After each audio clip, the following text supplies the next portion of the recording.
দু ধরনের আইলাইনার দুটো চোখে। ক্লাস চলছে, হচ্ছে ক্লাস এখনো গোয়িং।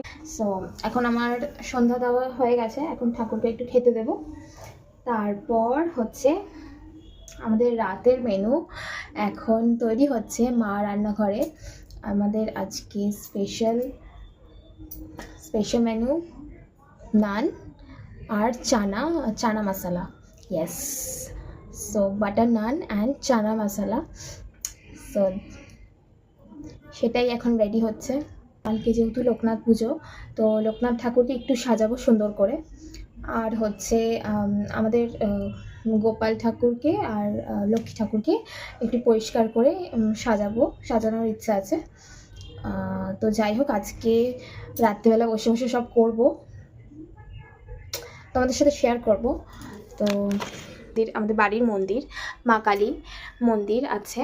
তো এখানে গোপাল, লক্ষ্মী ঠাকুর, আমাদের গুরুদেব লোকনাথ ঠাকুর, এখানে তারা মা, রাধাকৃষ্ণ, তারপর জগন্নাথ দেব, তারপর আমাদের হনুমান ঠাকুর, তারপর মা কালীর পা, এখানে বিশ্বকর্মা ঠাকুর। এটা হচ্ছে আমাদের এই 3 বছরে যে বিশ্বকর্মা ঠাকুর বড় ঠাকুর এনেছিল, তো সেই ঠাকুরটা মানে আমার ছেলে বলতে গেলে। আর হচ্ছে ওখানে একটা কৃষ্ণ ঠাকুরের ছবি আছে। আর এইখানে আমাদের গোপাল ঘুমায়। এই বিছানায় আমাদের গোপাল ঘুমাবে। তো আমি এখন খেতে দেবো, খাওয়া দাওয়া হয়ে যাওয়ার পর তারপর আমি গোপালকে শুয়ে দেবো।